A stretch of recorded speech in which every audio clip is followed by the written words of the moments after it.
Just upon returning to his apartment from jogging, aspiring mage knight and flunking Hyugan Academy student, Ikki Kurogane inadvertently walks in on a girl changing in his room. While being admonished and forced to apologize by Academy Director Kurono Shinguji, Ikki learns that the girl's name is Stella Vermilion, a famous A-blazer who is the princess of the Vermilion Empire and his new roommate.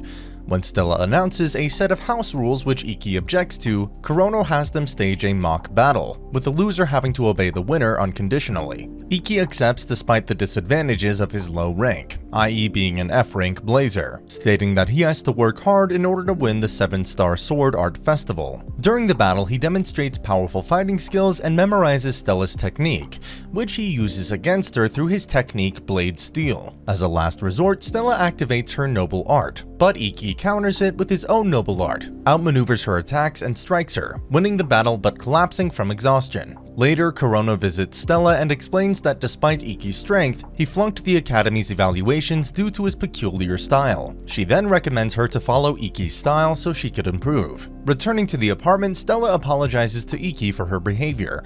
He then reminds her of the deal they made, for the loser to obey the winner from now on, and then orders her to be his roommate. Ikki's younger sister, Shizuku, whom he had not seen in 4 years, arrives at Hagun Academy as a new student.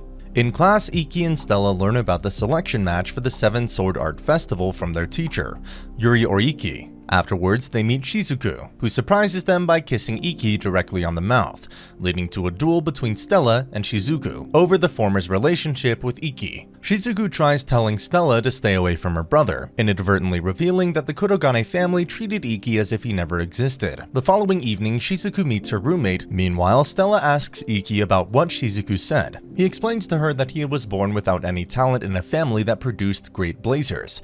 As a result, he was neglected by his family and later ran away and got lost in a blizzard, but was rescued by his great-grandfather, Ryoma Kurogane, who encouraged him to believe in himself. Afterwards, he strove to become just like Ryoma and was accepted into the academy, but when Kurogane finally discovered it, they pressured the school, which was under the previous academy's director at the time, into creating a set of class requirements which were responsible for Ikki's failing grades until Kurono became the new academy director, though Kurono is also pressured as a result. Ikki then states that his constant harassment will never come to an end.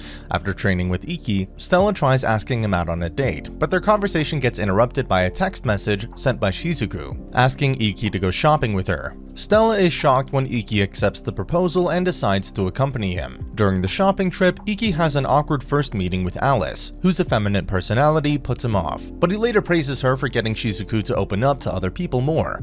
The entire trip is spent with Stella and Shizuku competing to get Ikki's attention, with Shizuku seemingly triumphing every time. As the four split up to use the restrooms, the mall is suddenly taken hostage by a group of armed men led by a blazer named Bisho, who demands a large ransom in exchange for the release of the hostages. Kurono authorizes Ikki, Stella, Shizuku, and Alice to use their devices to attack the assailants.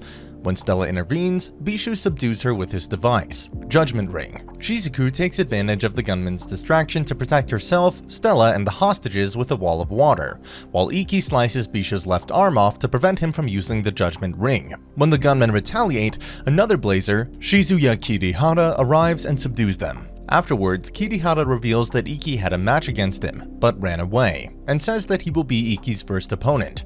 During the selection match, Stella, Shizuku, and Alice easily defeat their opponents. Meanwhile, Ikki begins studying Kirihara's noble art, which renders him invisible and makes it difficult to even detect him using the other senses. Ikki meets up with Alice and confides in her about his match against Kirihara. During the previous school year, when the Kurogane family still had influence over the academy's superiors, Kirihara had been harassing him with his device, and Ikki refused to fight back, believing it would be used as an excuse to expel him. In the next day's match, Kirihara starts off by activating his noble art, which covers the battlefield in an illusory forest. At first, Ikki is able to deduce Kirihara's location by observing the visible arrows he fires, but Kirihara uses a new, improved technique he developed which also allows his arrows to become invisible, injuring Ikki. Kirihara ridicules Ikki by saying that he must win the festival in order to graduate.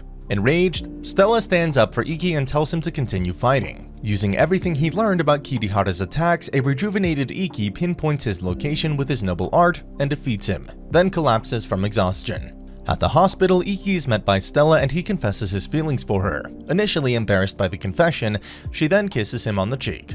The two then promise to meet and fight each other in the final match of the festival. 2 weeks have passed since Ikki's battle with Kirihara. Ikki has progressed through the following matches with ease, quickly losing his school nickname of the Worst One and gaining the new nickname of Another One, and becoming popular with the other students, volunteering to mentor them and perfecting their strength using what he learned about swordsmanship. However, Stella becomes frustrated when Ikki isn't paying enough attention to her during the time since they became a couple. Ikki later takes her, Shizuku, and Alice and his followers to a local swimming pool for more training. There, Shizuku and Alice discuss the former's affections towards Ikki, despite their biological relation. Meanwhile, after talking about her and Ikki's relationship to classmate Kagami Kusakabe, Stella and Ikki get into a fight, after which she reveals her misinterpretation that Ikki no longer likes her, which he quickly denies. After the two cool down and settle out their problem, Ikki suggests they both blurt out what they want to do right now with each other, and Stella agrees. When the two both want to kiss, they happily do so. On the way back, Ikki and Stella are informed that their next opponents are members from the student council. As Ikki and Stella continue to make progress in the selection matches, Ikki notices he is being stalked by a female student. She had been hoping to ask Ikki to help improve her swordsmanship, but was unable to approach him directly because of her fear of men, androphobia. He agrees to help her to the surprise of both Stella and Shizuku. During the training, he deduces that Ayase's problem lies in her imitation of her father's style, which is impossible to accomplish. With this advice in mind, Ayase is able to land a hit on Ikki with ease. While accompanying Ikki and Ayase home, Stella asks Shizuku if she is jealous of Ayase, and she replies that she isn't, then hopes that Stella will always take care of Ikki and never betray him. One night, while having dinner with Ayase, Ikki and Stella meet Kurado Kuroshiki, a blazer who knows Ayase and despises swordsmen. He begins harassing Ayase, then injures an unresisting Ikki when he stands up for her. Afterwards, the trio is approached by Utakata Misogi, the Katana Totokubara, members of the Hyugen Academy Student Council, who commend Ikki for not retaliating against Kurado. As they walk back home, Ikki and Ayase are informed that their next festival opponents will be each other. The following night, Ikki meets up with Ayase on the rooftop at her request. Ayase and Ikki meet on the rooftop only for Ayase to jump off, prompting Ikki to use his noble art to save her. Ayase reveals that she planned to prevent Ikki from using his abilities during the match, since he can only use it once every 24 hours. Now weak and exhausted, Ikki somehow makes it back to his room, where Stella, who was having a perverted dream, awakens and helps Ikki. Now Ikki has to fight Ayase without his abilities and on a battlefield rigged with traps that Ayase set. However, Ikki, who has learned why Ayase is so determined, still wants to help her regain her pride. Despite sustaining serious damage, Ikki is not only able to see through and defeat Ayase's technique to win, but also to break through her and offer his help so that she could regain what she had lost. Accompanied by Stella and Ayase, Ikki goes to Ayase's family dojo and challenges Kuroshiki to a duel to reclaim the dojo. As the fight progresses, Ikki takes some damage from Kuroshiki's Orochimaru, reminding Ayase of her father's fight with Kuroshiki, which hurts her internally. When Ayase wants to stop the fight, Stella stops Ayase, telling her that she won't be able to get back to the dojo if she does, and that Ikki is actually having fun and enjoying the fight just like her father did. Ayase then realizes that the apology her father gave at the end of the fight was to Kuroshiki for not being able to execute his final move and collapsing midway in the match. Using Ayase's father's secret technique himself, Ikki wins the match and restores the dojo and the Ayatsuji Ito style to Ayase. Later, Ayase confesses her foul play to the school and her father regains consciousness in the hospital. The director sends Ikki and Stella to a training camp.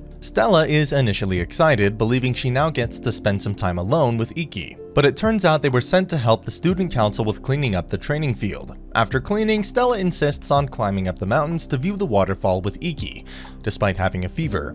Caught in a sudden storm, they take refuge in an abandoned lodge. Later, they're attacked by a puppet user blazer who controls golems, but the attack is foiled by the student council members, while student council president Taka Toda herself deals with the blazer. Meanwhile, Shizuku returns to the Kurogane mansion to face her father, and learns that her next opponent will be Tokotodo. Shizuku versus student council president Tokotodo. Ikki and Stella are worried because they've seen Toka's power for themselves. Shizuku is determined to win to prove that she's strong enough to stand beside her brother against everyone, especially the Kurogane family. But Toka is calm and collected. As the battle progresses, Shizuku realizes that Toka is faster and stronger than her, so she opts for a defensive weapon and long-range water-ice attacks. She covers the arena with ice to give herself a terrain advantage, but Toka is able to see through her attacks. When Toka demonstrates the ability to instantly close the gap with her trackless step, Shizuku fills the arena with a thick mist to use her final attack against Toka,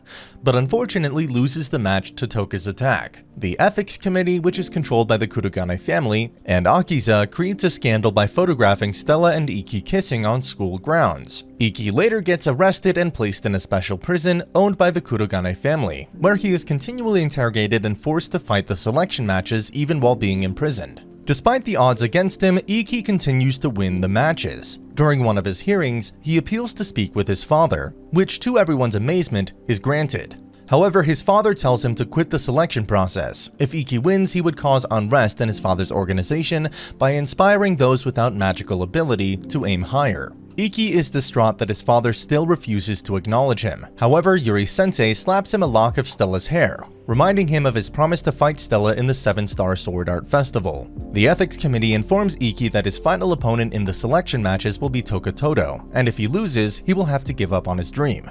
Ikki's final match against Toka Todo is to be televised to the whole world. Stella and Alice win their final matches and spots at the 7 Stars Battle Festival. Even though exhausted and wounded from his prior matches and ill treatment in prison and haunted by self-doubt, Ikki arrives at the arena in time, cheered on by everyone at the Hagen Academy. Toka Todo, as well as everyone else, knows that the fight is fixed, but still wants to test Ikki's resolve to fight for the weak. He defeats Toka Todo, shocking Akiza. Refusing to accept the outcome of the match, Akiza tries to attack Ikki, but Stella runs to his rescue and easily knocks off Akiza along the way. As Stella is near him, he proposes to her while it's still being on broadcast to the entire world. Then, the Emperor of Vermilion telephones Ikki's father and suggests that their children should not be burdened by their parents' political goals. A ceremony is held honoring the school's 6 representatives for the 7-Star Sword Arts Festival, and Ikki is named the leader and flag bearer by Toka Todo. Ikki is later seen talking with Stella about his proposal, but before anything can happen, Shizuku and Alice arrive. Shizuku proceeds to create new rules to teach Stella how to become a bride, but this further enrages Stella, who believes some of the rules are made up, and retaliates with her own rules. And that's the end of the video. I'll be uploading a lot of videos just like this, so I'll see you at the next one.